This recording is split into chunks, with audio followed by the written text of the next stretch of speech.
Mark సువార్త 9వ అధ్యాయము వాక్యము 50. ఉప్పు మంచిదే కాని అది తన ఉప్పుతనమును కోల్పోయినా తిరిగి మీరు ఎట్లు దానిని సారవంతము చేయగలరు?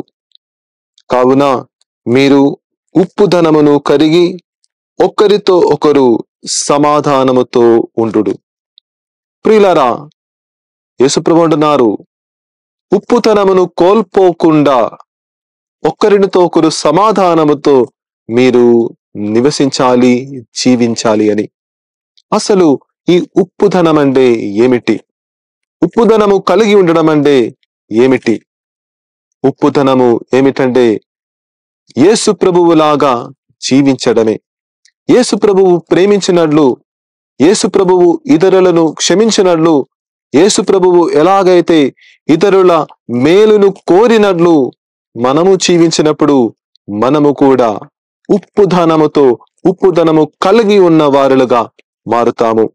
అటువంటి వారు ఒకరితోనొకరు సమాధాన పూర్వకముగా జీవిస్తారు.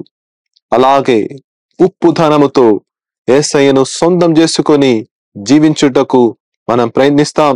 దీనికోసం ఆ ప్రభువు మనలందరినీ దీవించునుగాక. ఆమేన్.